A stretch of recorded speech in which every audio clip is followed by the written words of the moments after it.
completely insane. He's back. He, who must not be named. The man, the myth, the only guy in Ocala to eat his own weight in fried pickles. Twice. Now, you asked for it. Sorta. Live and in person. It's Tom Schmitz. Welcome back to Ocala Talks. On a Thursday, a sunny Thursday, as we come to you from the palatial studios of WOCA Radio, just off the runway at the Ocala International Airport. I'm looking at a big fire helicopter sitting just off the runway. That thing is massive. Galen, you know, for Life South joins us. Brought to you by Penn Flooring, Palm Garden Health Rehabilitation Center, and Just Ship. Galen, I had somebody call during the break. I have to give them their props. They said, yeah, okay, I know that you're a Patriot hater, so you were quick to acknowledge that the Patriots weren't in Boston, but the Rays don't play at Tampa either. Well, that's a very good point. I have to give them that. Well, here's the thing. It's the Tampa Bay Buccaneers. It's the Tampa Bay Lightning. It's the Tampa Bay Rays. So they're all in Tampa Bay. Because they are on the Bay. St. Pete is on Tampa Bay. Yeah. Absolutely. So that's what qualifies. That's all. Foxborough is not in Boston. Okay. All right. I'm not going to argue that. I can't argue geography.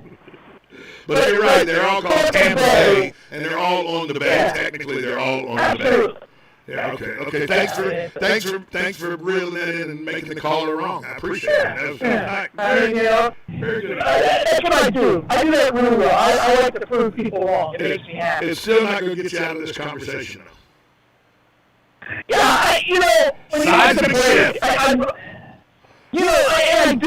this is a huge part of my life now. Because Google, listens to everything that we talk about. Oh, I know. I'm amazed at the ads that come up right after we have a conversation, something will pop up. I'll probably get, vacation rentals in the Tampa Bay area after this. 100%. Seismic shift 25 years ago. Hulk Hogan? Bash at the beach. Hulk Hogan? Bash at the beach. Oh, my gosh. I read that today, and I'm like, there's no way Tom's going to bring it up, and I'm like, there's no way Tom's not going to bring it up. Thank you. The Outsiders, Kevin Nash and Scott Hall, have been saying for a month and a half, 2 months of the lead up, that they had a third person that was going to join them, that was going to set the world on fire. Sure. Here's the thing. The first person they wanted was Bret Hart, but he went back to WWE. Correct. Then they thought Randy Savage, because he's been a bad guy before. And then Eric Bischoff goes, who was the head of WCW at the time, goes, what about you, Hulk? And Hogan was like, I've been a good guy for 20 years. He was a bad guy originally in the AWA, but he'd been a good guy. He was wrestling in the 1980s. He saved a sport that was regional and was playing in gymnasiums and started playing in high school gyms again. They were out of the Frontons even. And he brought it back in the 80s with Vince McMahon's marketing tools. And, he was Thunder Lips in the Rocky III movie. That's correct. So he brought it back. Then he goes, and if you watch him as he's walking out, and this Bash at the Beach was either in Daytona or Orlando. I forget where it was outside. And as he's walking, you can see the look on his face. It's kind of a look of, I'm going to do this, but I don't know how this is going to go over. But it actually turned the tides of the wrestling war where at the time WCW and Turner started beating Vince McMahon in his own game. And it was so iconic of a thing that SportsCenter did a 5-minute coverage of Hulk Hogan turning heel to the chagrin of every adolescent 40-year-old that still thought wrestling was real. All right, and this prompted this thought in my head when I read it this morning. Who is the greatest wrestling champion? And I'm going to take it across all the different circuits that have come and gone, right? Who's the greatest champion of all time? That's not even individual, not tag team. That's not even a difficult question for me. It's the kiss-stealing, limousine-riding son of a gun. Woo! It doesn't depend on how old you are. It's Ric Flair. Ric Flair's the greatest ever. Do you think does it depend on how old you are? Yes and no. The consensus among wrestlers is the greatest wrestler ever is Ric Flair. The greatest in-ring performer is Shawn Michaels. That's what people think. Now, if you're younger, you're going to think Dwayne Johnson. If you're in your mid-30s, you may say Stone Cold Steve Austin. But the consensus is in the history of sports entertainment, Ric Flair was the greatest overall. There's two that I like that you didn't mention. I can't believe it. Randy Savage. By the way, Triple A catcher before he blew his knees out. Triple A catcher. Yeah, people know that. Sure was. And then, of course, the Piper. Roddy Piper. It was so great. And then, of course, Hacksaw Jim Duggan is up there on my list. But can we all agree who the worst was? Who was your worst? I'll tell you mine, and then you tell me yours. Who was mine? John Cena. John Cena is the worst champion of all time. To me, the worst champion of all time was Bob Backlund. He was horrible. That's way back. Well, you asked me. Yeah. You asked me. Yeah, that's fair. That's in the 70s. Yeah. Hey, and we're leaving one guy out, and I just got a text from somebody listening to the show. We listed one guy out, the son of a plumber. The American Dream, Dusty Rhodes. Well, Dusty was he a great champion? He was a great show. He was a great show. He was a great underdog. He was the best underdog in wrestling history. That's correct. Nobody could lose a match better than Dusty Rhodes. Nobody. And by the end of the match, his dyed blonde hair was red because he was bleeding profusely from where he cut himself with a razor blade. So that's why to me, he's never been a champion. I know he was a champion technically, but he was a great, and then after the match, his post-game interviews, and you look at his face, you're like, wow, that dude's my hero. Oh, yeah. He was just a fat guy that could fight. It looked good. Right. It was good. His elbow, you could make for the greatest move ever. The bionic elbow, and it was nothing. It did no damage. I will tell you this. The setup for it was fabulous. I will tell you this. Now, you have to admit, John Cena is the worst champion of the last 30 years. No. Roman Reigns is the worst champion of the past 30 years. He was better than Cena. He's still the champion, and he's horrible. I agree. That's why he's You know the guy that never gets mentioned, though, as one of the greatest champions, and he should because he was really great? But he was one of the true bad men. When people ask you, were there really guys in the locker room that you were worried about that could really just snap and beat the hell out of you? They come up with two names. Haku, who played Mean in WCW, that he was a real bad boy. And the other one was the NWA champion for a very long time until he handed the mantle to Ric Flair, and that was Harley Race. They said Harley Race would beat you up in the locker room. He was the enforcer. If you got out of line, he'd smack you around. And, he grew up in the same era with the Funk brothers. Dory Funk, who lives here, has a wrestling school here. And Terry Funk, who sadly, it was reported yesterday, is in an assisted living facility suffering from advanced stages of dementia. But how many concussions did Terry Funk take in those matches with Mick Foley?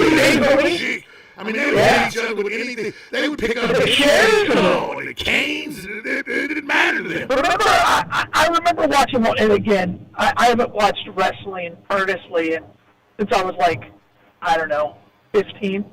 But I remember this one match where he pulled off the corner. Right. Exposed the and Terry got his head rammed into there, and I'm like, I don't care who you are, that's not fake. No. That poor dude. But it's hard for you to mention anybody who people weren't scared of and not mention Hart for how his life ended and all that. So I don't know. I would have been pretty afraid of that dude. Who now? Hart. Bret Hart. Bret Hart's not. Bret Hart. No, Is he the one who killed himself? No, that's Chris Benoit. That's right. Crippen won. That's right. I got them all confused. Yeah, and they said all that those because- wrestlers in the 90s were pretty terrible. And they say because of his head, the way he would do that headbutt Right. thing and everything, that caused him. Because by the way, it is fake in the realm that they know the outcome before it starts. They know how it's going to go. They know the moves they're going to exchange. It's choreographed. It's choreographed. But I always said they were the greatest live stunt men on the face of the earth. I don't think anybody could argue that. Because they take when you come off the top rope and you land on your back, there's a way you land with your butt and shoulders first and everything. Yes, but you're still landing on 3/4 inch plywood that's supported by springs underneath it to make the noise. But it's still 3/4 inch plywood you're landing on. Sure. So who's your favorite band pitcher? Oh, that's easy. Bobby the Brain Heenan. It's not even close. He's the greatest. He's the GOAT. It ain't even close. Not even close. Let's take a call real quick. All right. Good morning. You're on with Galen and Tom. Good morning. Good morning. I grew up in the Northeast. We had Bruno San Martino. For years. Yep, Bruno San Gorilla Martino. Monsoon. Yeah. I remember those. That was when WWE was, that's when it was the WWWF, Worldwide Wrestling Federation, and then it became the Worldwide Federation. Then Vince bought it from his dad and turned it into the spectacle that it is today. Thanks for the call, Jim. But yeah, Bruno San Martino was very good in that region. And that was the problem in the 60s and 70s, is you had a world champion in every region. I mean, Jerry Lawler, for Christ's sake, was the world champion in Memphis wrestling. I liked him. He was fun to watch. Yeah, didn't he? Andy Kaufman, the whole Andy Kaufman. Right, but he was the full Nelson guy.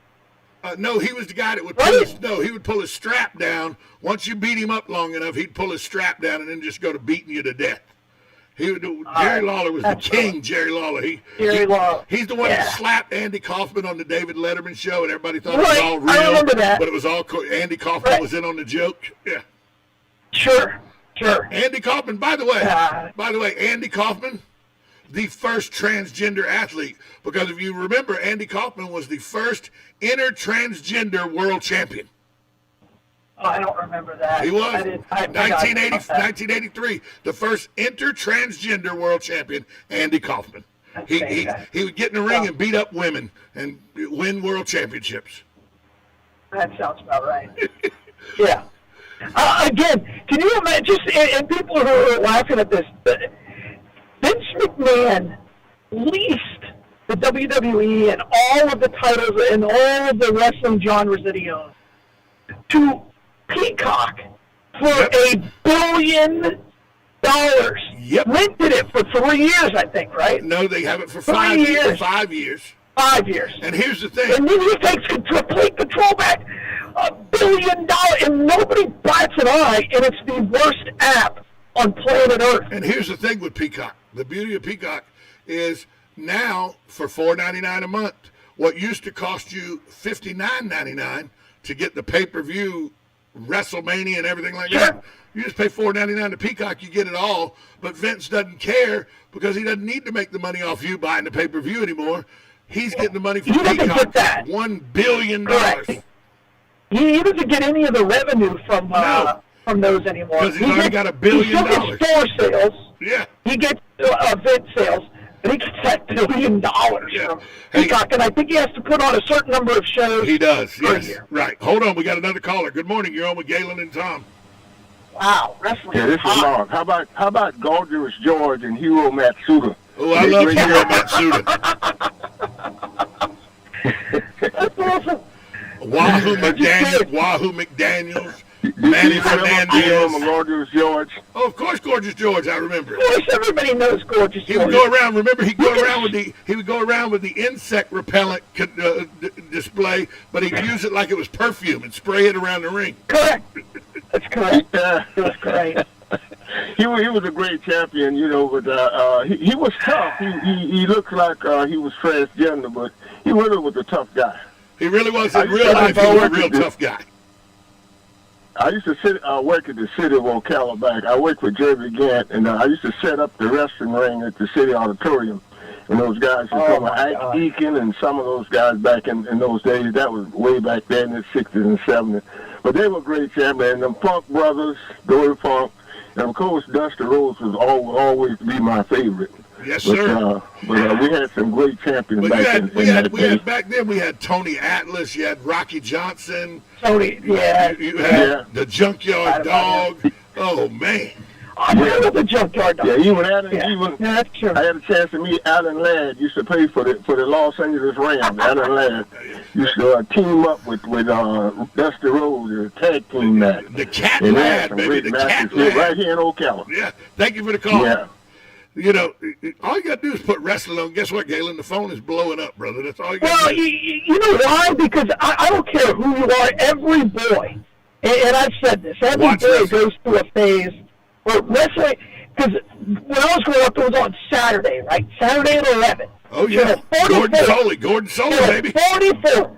And you'd be tuned in, and if Dusty Rhodes wasn't on there, oh, you're so disappointed. upset. Hey, let's go back out to the phone Oh, lines. yeah. Let's go back out to the phone lines. Junkyard Dog. You're on That's with a great- Galen, you know, and Tom Schmitz. Go.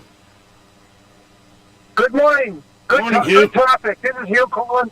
Back in Milwaukee in the early 70s, they seen Andre the Giant and a 25-man free-for-all, and the last one in the ring would be the winner. He threw everybody out of that ring in about 15, 20 minutes. Yeah, he did. Thanks for the call, Hugh. Yeah, you know, that was when you ask Hulk Hogan what was the two scariest moments in his career, he'll tell you the second scariest moment in his career was turning heel 25 years ago at Bash at the Beach. The first was in WrestleMania 3 when he went to Andre and goes, so here's what we're going to do. He goes, don't worry, Chief, I got you. He goes, no, but then we're going to do, and then, no, don't worry, I got you. He goes, he never said he was going to let me win the match or anything, so I go out there, I'm scared to death because Andre doesn't want to give the match up. There's nothing I could do to Andre the Giant. So he said he was really worried about whether Andre was going to let him body slam him, put the leg drop on him, and win the championship, which really solidified Hulk Hogan as the start of his reign as the face of professional sports entertainment. It's the greatest moment in wrestling history is when he body slammed Andre the Giant. By the way, It is. By the way, You people can't don't argue realize that. this. People don't realize this. The WWE, because this is what they do. This is what wrestling is. They're great carnival barkers and guys like that. They build it that Andre had never been body slammed till Hulk Hogan slammed him. Right. But you can go back to the video of house shows 3-4 years earlier. He had slammed Andre the Giant 3 or 4 different times. Andre the Giant got slammed when he got body slammed by Tony Atlas when he came down south to the NWA. So it had happened before. But people don't remember it happened before because the WWE said it had never happened before. Let's go to the phone lines. One more caller. You're on with Galen and Tom. Hello, caller. Hey, how about Jake the Snake? Jake the Snake Roberts. Now, there's a guy. When he had that snake latch on to that dude in the ring, now that sure as hell wasn't fake. Thanks for the call. He was just creepy because he would beat you and then he'd pull that python out and lay it on top of you. Ah. I didn't like that. I never liked him. I was like, oh, good, he's not on the show.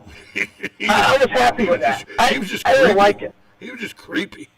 And, we didn't even mention an NWA champion that nobody, he's like the Bob Backlund of the NWA, Jack Briscoe. Well, there's a reason. He wasn't he wasn't boring. He never. He was boring. Yeah, after the match, that's not what you reenacted in your mind. Oh, that was pretty. No, He had no signature move. You threw the I mean, bionic he was a elbow big, every tough chance you guy. got. You threw the bionic elbow every chance you got. Yeah, but he wasn't. It was a great. And that's my problem with John Cena. All he does is throw beer in his face. What do you mean? You can't see me? No, John Cena's not the beard. That's Steve Austin. Oh, no, that's Steve Austin. I'm sorry. Yeah. Cena, that's right, with the face thing. Oh, gosh, that's stupid. Cena's the 5-knuckle shuffle, and you can't see me. Yeah, And by the way, when I was talking about 40-year-old adolescents watching professional wrestling, yeah, I still watch it every week. I'll be honest with you. I don't have a problem with it. I'll be But honest with you. here's the thing. With wrestling, you have to stay up to date because the It's a soap opera. never ends. It's a soap opera. And you have to stay current. Let's sneak one more call in. You're on with Galen and Tom. Yeah, back in the early 50s when it was still regional, I had a distant cousin who was going to, it was before, basically just as I was born. My great uncle told me about it. He was going to medical school, and to pay the tuition, he wrestled as the Masked Marvel. Okay. The Masked Marvel. I remember the Masked. Thanks for the call. I remember the Masked Marauder. I remember the Super Destroyers. I remember him. When you had Mask, you were Mr. Wrestling #1 and Mr. Wrestling #2. Sure. But like you said, it was something that every boy went through a stage, and some grew out of it, like you. Some stayed adolescents, like me. But you know what? You know why it is with me? Because it gives me a family memory that is very, very good to me. I had a great grandmother who, at 97 years young, would sit in her chair with her little honeybee snuff in her lip and everything, and her cane, and she just beat it on the floor. And if you got in the way of her television while she was watching wrestling, that cane all of a sudden wasn't beating the floor; it was beating you. I love it. So I love it. I have no problem with that. Yeah. My granny, I grew to love it because I'd sit next to my granny, who at the time was 97. I was like 10, 11 years old. She was 97 years old. And she was she was like she was sitting in the front row screaming at him because she was ready to kill him. I will tell you this. I think the reason trampolines are popular, or were ever popular, is because they weren't really trampolines, they were wrestling. Oh, of course they were. I mean, I don't know what they're used for today. That's what my boys used them for. That's what I used them for. You know. Oh, and they're so dangerous and they won't be insured. Once you put the sidewalls up to keep them from being dangerous, then it just became cage matches. That's true. It's nothing different. Yeah, and you put two kids in a trampoline, you give them 5 minutes unattended, somebody's pile driving the other one, or they'll get bored with the super bounce after a little bit. So, there's a whole group of people, and this is what's crazy about this sports entertainment industry. There's a whole group of people that are YouTube famous. You can go on YouTube right now and put in backyard wrestling, and there are people that have 150, 200 people in a field somewhere with a ring made out of mattresses, water hoses, and posts that they put in the ground. And they hit each other with barbed wire bats and everything. They jump off the roofs of houses. And I mean, it's a huge underground thing. That there's one group of underground wrestlers that do the backyard wrestling on YouTube. They got over 6 million followers. They're making tons of money with this backyard wrestling. So, I mean, hey, we just spent an entire 30-minute segment talking about nothing but wrestling. How happy does that make you? We got more calls in this segment than we've gotten ever since I come back on the radio with you. Shannon, this is like this S&H grandstands. So we should just talk wrestling every day. That's what the audience I wants. pretty much that's all I got. That's all I got left. That's what the audience wants. That's all I got left. Make a podcast. Yeah, today, 25 years ago today, the Bash at the Beach, Hulk Hogan turns to a bad. You're going to bring it up.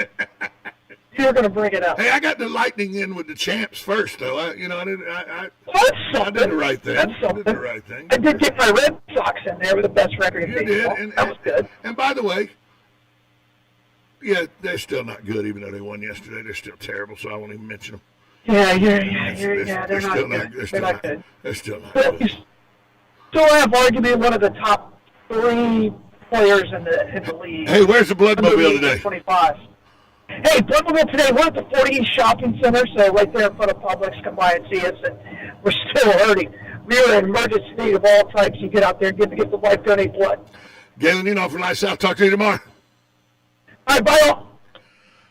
We'll be back after this timeout. It's Veterans News coming up next right here on WOCA.